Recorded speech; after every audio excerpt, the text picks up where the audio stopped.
Hello and welcome to Taking Your Talent to Main Street, the online business session of Gain Mindshare, where we discuss success strategies for a new economy. If you want to find out more, of course, you can visit us at our website at gainmindshare.com. Now, without further ado, let's get started.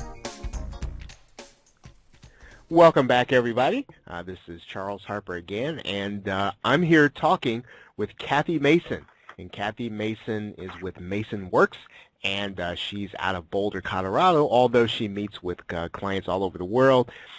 And we are going to be talking about promotion and about making sure that you get yourself, in front of the people that you need to have, whether they're buying from you, whether they're supporting you, and in some cases, whether or not they're helping you to raise funds. And so she's an expert in being able to put people in front of the right audience and in front of the right buyers and benefactors. Kathy is probably going to talk a little bit about something that maybe you haven't heard a whole lot about. Maybe you've kind of touched on the surface. She's going to talk a little bit about cause marketing. I want to talk to her about that at the end because, again, very important today, in this era where we are, where we're trying to take the things that we are concerned about. All of us, to some degree, are becoming social entrepreneurs. We're taking the things that we are passionate about and concerned about outside of work, and we're really trying to drive some of these concerns and processes to the surface. So, Kathy, welcome. Thank you. Thank you. I'm glad to be here. I have really been thinking about this when we talk about promotion, and I know you work with authors and so of everyone. One of the things that I had a recent discussion about, Kathy, specifically when it comes to promotion and social media, is that the perception is that social media is marketing all in and of itself. But are you finding that one of the things that makes social media easy is that you really do have to have something to talk about? When you have something that you're really doing that's kind of worthy of sharing on social media, then that makes the whole process easier. Yes, I work with people that do noble work. They're conscious businesses, conscious companies that want to leave a better future for their children and their grandchildren. And so when they're doing their book publicity, or they're doing movie publicity, or when they're raising funds for their cause, they're pretty passionate about what they're doing, and it's contagious.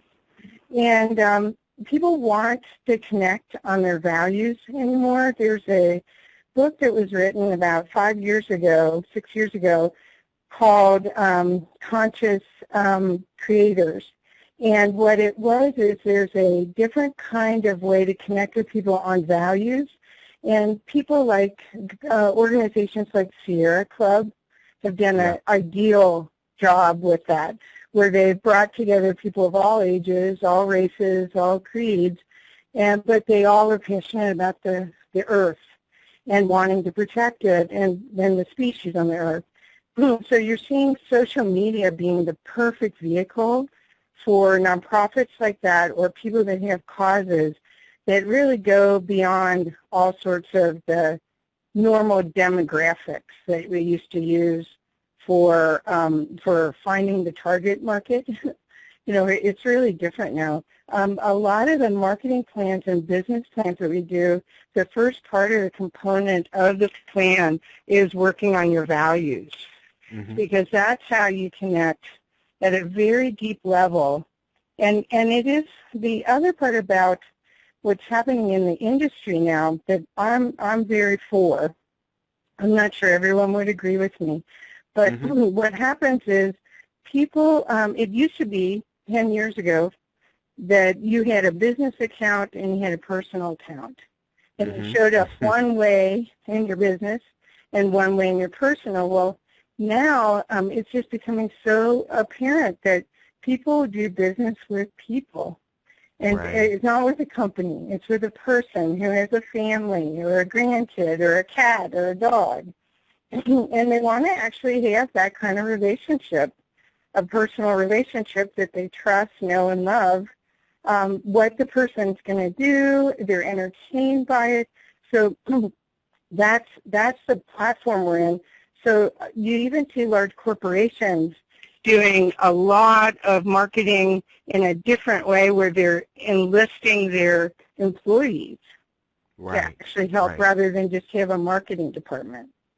You know, that's interesting when you think about it, that when you on the large company end, that some of your best marketing is in particular not only just appearing at a charity function, or not only saying that you have donated X amount, but it's the very people in the corporation that are actually showing up in areas where they're passionate and really contributing on behalf of their company. Now, one of the things I did want to kind of talk about that you touched on is there's a perception about, I think, passion work and what you call cause work, that you almost expect that this work is going to be less profitable, that you can't do this, you can't actually follow your passion. What you've got to do is you've got to try to find a more commercial, I guess, avenue to express. But what you are actually working with is people who are not only passionate, people who are doing what some are calling social entrepreneurship, but you're actually helping these people to find ways to be profitable and even prosperous. Yes, yes. In my worldview, that's the missing piece. The business schools haven't really taught about it. They really, pretty much all of the business school mentality is teach people things so they can fit into a mold. And then what happens when you really love doing art or music or any of the things that really enrich society, and you don't have any background. You really don't come out of a college environment or even a grad program with anything but book knowledge. So this is it's a different era. What excites me is part of the cause marketing part that we'll talk about a little bit later, part of the phenomenon that's currently being seen because of social media is this phenomena of crowdsourcing. And crowdsourcing allows you to raise $5,000 almost instantaneously. I mean, it's quite amazing the kind of money that people are raising.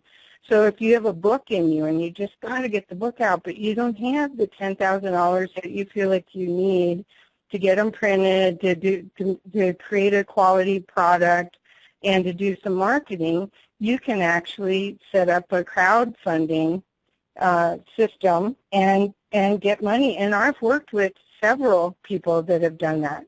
I just went to a film that a young man who was a graduate of Dartmouth got a scholarship for a film about Nepal. And as we know, Nepal's just had these terrible earthquakes, and a lot of their relics, their historical temples, are all demolished. And they're using this film as a fundraiser for schools and hospitals in Nepal.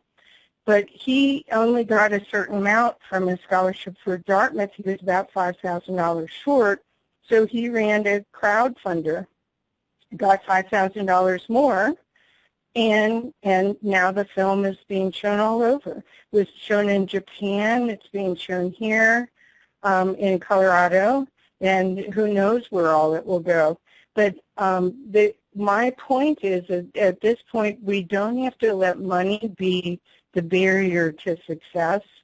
If you really are passionate about something, there's a way to get the money now, especially if you are here and you do feel it's part of what you came here to do, it's part of your life purpose. And that's really, again, different, because probably before, and I'd say maybe, I'm going to go back maybe a decade, probably if you wanted to do something like that and you didn't have the money, you'd probably be looking at a corporate sponsorship But now with crowdfunding and crowdsourcing, you're basically going directly to the people that are either going to be benefiting or enjoying what you're going to be doing, and you're saying to them, hey, you know what, can you help me in this project? Mm-hmm. Well, in one of the projects that I'm friends with, the people that are musicians, they pre-sold their product, but basically they raised money to create the CD and do all of the work to get the CD out by pre-selling it through a crowdsource, because the crowdfunding platforms, depending on which one you use, they allow you to have multiple offers. So you could have an offer for $25, $50, $150 on up, and each one you could be offering goods or services for each level.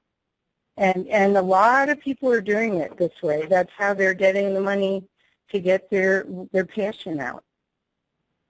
Kathy, I'm going to put on my educator hat for a second, because one of the things that this makes me think about is if you read, if you allow yourself to be influenced by newspapers and the news, you'll hear that people who are going into the liberal arts, going into areas, you talked about music, who have always done this concern work, this passion work, that they're coming out of school and they're not able necessarily to find the kind of jobs that they want, but yet what we're talking about now is sustainment, but it's a different mentality, isn't it?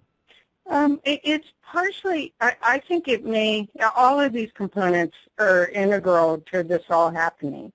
Social media created a platform where you could reach millions of people for hardly any money. Now it is changing. Facebook is not rendering all of the posts on the news feed now without you paying. Yeah. So it is evolving, but there's several of the fan pages that I've worked with the customers. They have hundreds of thousands, if not a million, likes on them. So what if only 20,000 people saw your post? Oh, too bad. So I mean, you can reach people like never before for hardly any money. And so you're now seeing that the world has gotten smaller. We see that we aren't as different as we maybe generations ago. We thought all of the other people in the world were different than us, and now we're seeing we all love our kids. We all are so much the same. And what happens is there's a way to connect the dots now that wasn't available before. It's just a whole different looking at the world. You think about even all the images you see over and over again of the Earth from space. I mean, we see each other in a different way now. This is our home planet, and the creative side of humanity. That's what, in my viewpoint, I'm hoping that I'm right, but I feel like there's a renaissance happening. That there was a renaissance in the 1500s in Italy that spread all over Europe, and it feels like that's about what's going to happen now, that people are going to embrace their creative side, and now there's ways for them to express it because of YouTube and all sorts of free media modalities that allow it all to be, it can handle, something can go viral, and millions of people can see your YouTube video. So it's not like you have to play small anymore. So Kathy, if I come to you, I'm an author, and I don't really have anything. Let's say my book is not going to be about how, it's not going to necessarily be about how to make more money in your business. It may not necessarily be about how to become, how to get the corner office. My book, let's say, and I'm thinking theoretically, my book is going to be about how to, help people to get out of poverty in an area. So it's more of a social concern. So when I come to you as an author and I say, Kathy, I want to make sure I get this message into people's hands, what are you going to tell me? How are we going to start thinking about how to take this project and to go beyond what we might think would be the reach for something like that? Perfect. Okay. Well, what we do, because we do this all the time, and I want to explain the things that help make the world a better place could be education reform. We just did a book, published a book on education reform. So they are still, they may still be somewhat mainstream, but they may be a good idea for the future. So back to your question, what the first thing we would do is start working on an author platform. And there's a way that we do it that allows you to set up a website and all your social media sites and set up your systems in place to get the word out. And part of that is branding. So we put a lot of effort into what's your unique, innovative expression. So you're not a Me Too component in the marketplace, because there's plenty of people out there. You really have to see what is that gift that you want to share that's really uniquely yours, and then we just implement. So the first part is a planning stage, and sometimes that takes a month or so, and then the implementation stage can take, depending on the timeline that we have, it can take 6 to 9 months, or it can take 2 months, depending on what they already have in place. Now, a person comes and then they say that that their goal is to do something like impact. Now, are you then taking that goal and are you trying to make it more tangible? Are you trying to put things around it that are quantifiable, or are you leaving that goal, let's say, intact in the way the person has it in their mind?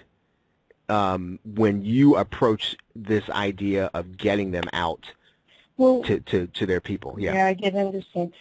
Most of the people that we work with, including probably you and I, we don't see our brilliance. We don't really see what we're offering and how we work in the world. We just show up and do our best. But we don't really know, the graces that we've bestowed upon others. So the first part of this is always getting really clear what it is, that the branding part of you. So it would be what we would go through a whole series of, I've got all sorts of templated processes that we use. I've been doing this for 15 years. Mm-hmm. So what we would do is just pull it out of you. What is it that you don't even realize? But if we did a bunch of testimonials with all of your favorite customers, they would all say that this is what you offer, what makes you unique, and why they just honor being your friend or working with you. So we pull that out, and then that's part of the branding process. And it's amazing how people have stepped into it. It's so interesting to watch the evolution of someone when they come in and I'm not sure what to do, I don't have clarity. And then when they get the clarity and they own whatever gift they have that's shareable and in a big way, then the rest of it's easy. The rest of it is, and a lot of it anymore is video. A lot of what we do is video. Yeah. Are you seeing this trend toward people in, I know that people at every demographic, right, and probably I'm thinking in terms of age, are you seeing this trend younger? Are you seeing this trend more toward boomers, Xers? How are you seeing this trend in terms of people being willing to embrace this kind of living, this kind of lifestyle, this kind of way of being able to not only provide for oneself, but at the same time be able to deliver something that's going to do a social good?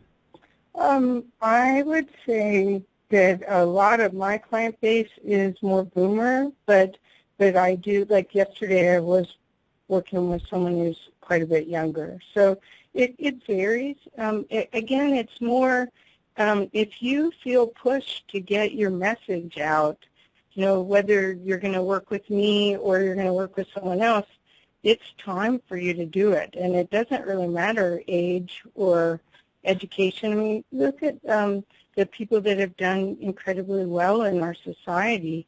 Not all of them finished college. Right. Right? So they Right. just had this Right. That's right. grand Yes. idea. They had a perspective of life that was unique, and they could share it, and they wanted to do something. So I think it's more the burning fire in your gut that you gotta do it, and you don't feel complete unless you do at least try to do it.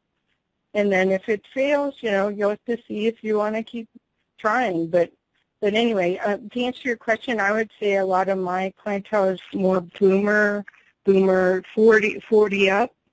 But I do work with right out of college kids too. Yeah.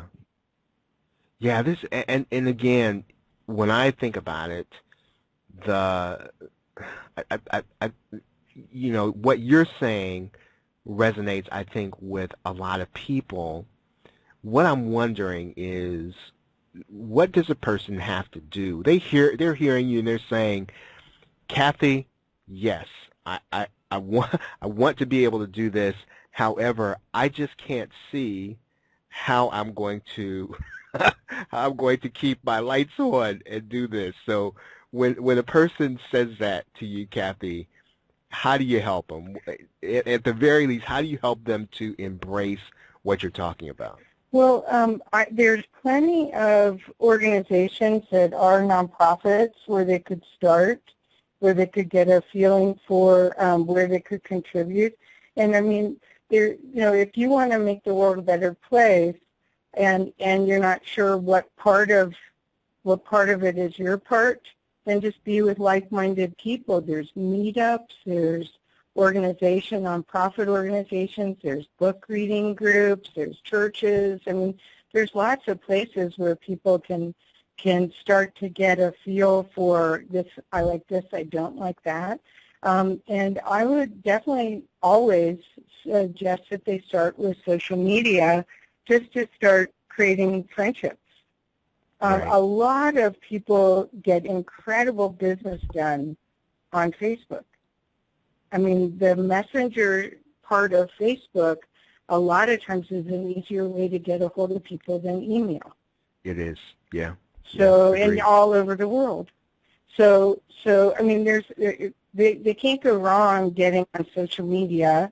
And even if you do a lot and leave it for months and then come back, it's, lo and behold, usually it's grown and you haven't even been there. And it's all good.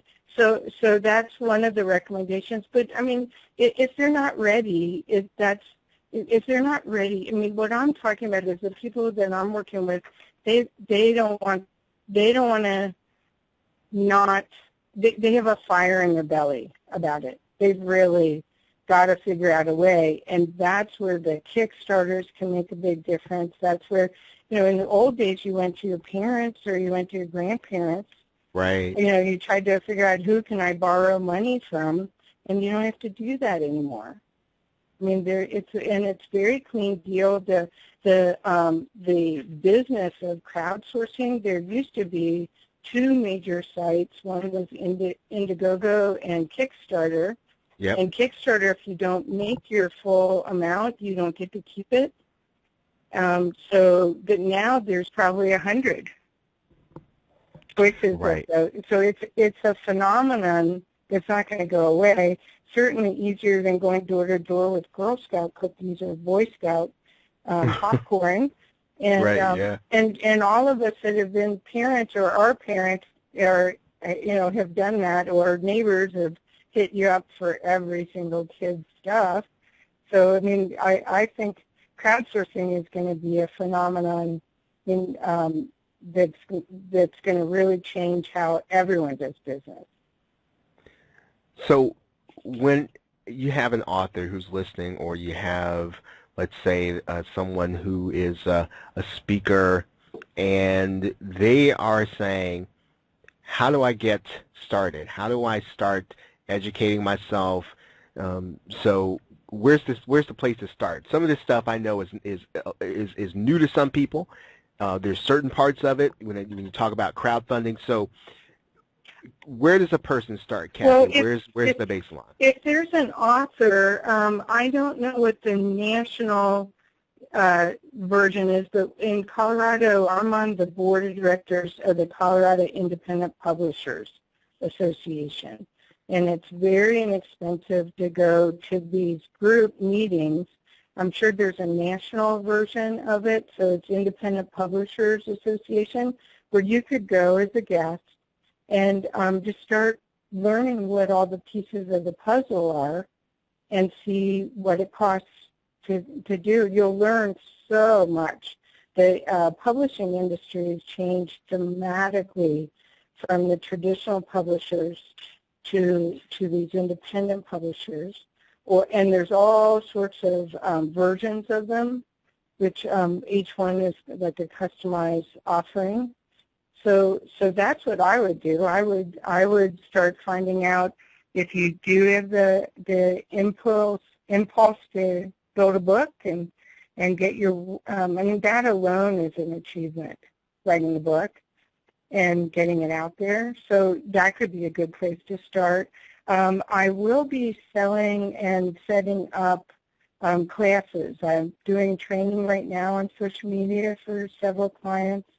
So I will be doing more of that so that you can learn how to put a package together to promote, to once you have your book, to get speaking gigs and to be an Amazon bestseller and all of those promotion side.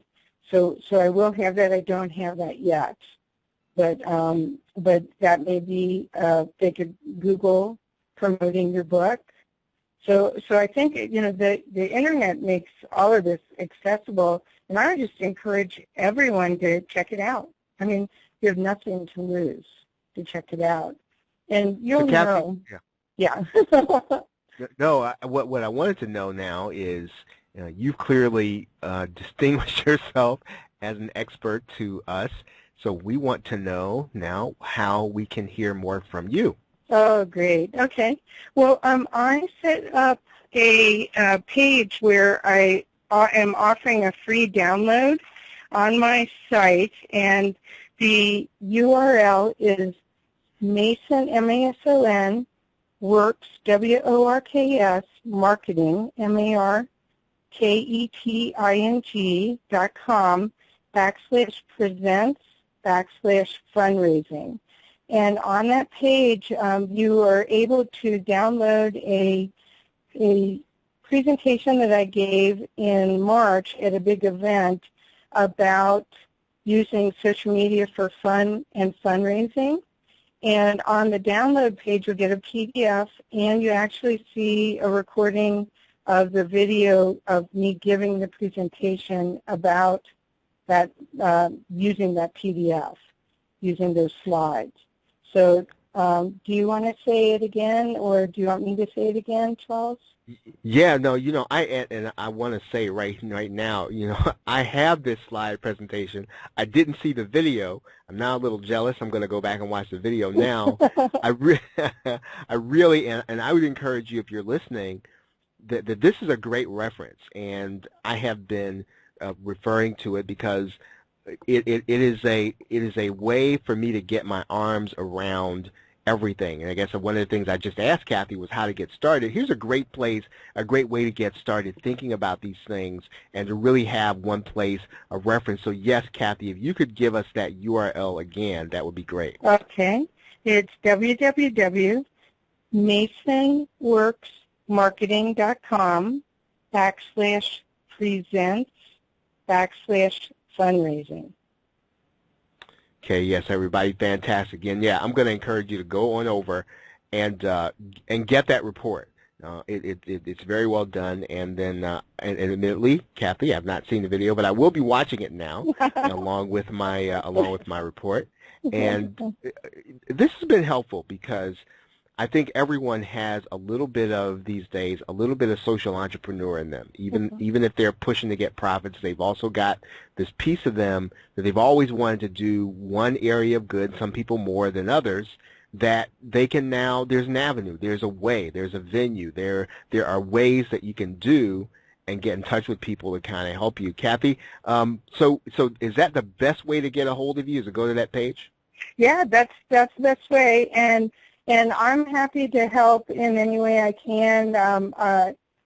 You can reach me at Kathy@mason-works.com.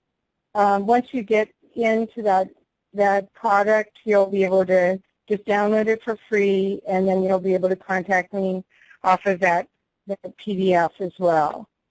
Excellent, excellent, very good. Well, everybody, this has been Kathy Mason of Mason Works, and we've been talking about social media. We've been talking about how you can take what you are passionate in and really begin to make an impact. And it really doesn't matter what age you are, what walk of life you are. And even if, and one of the things that Kathy talked about today, is if you perceive that you don't have money, there is money available in ways that you might not have considered before. So everybody, thank you very much for being here. We want to thank Kathy Mason again for being here, and at some point we want to have her back so that we can talk about things that change and things that are new in the industry. So with that, everybody, have a great day and a pleasant tomorrow. Take care. Thank you. Thanks for listening. If you need more help with your online business, join me at my YouTube channel at youtube.com/gainmindshare, or join me on Facebook at facebook.com/gainmindshare. Lastly, you can always join me on my weekly webinar call where I answer your questions about building your business online. You can join me there at gainmindshare.com/training call. Thanks, and I look forward to seeing you either on another show or in one of our webinar calls.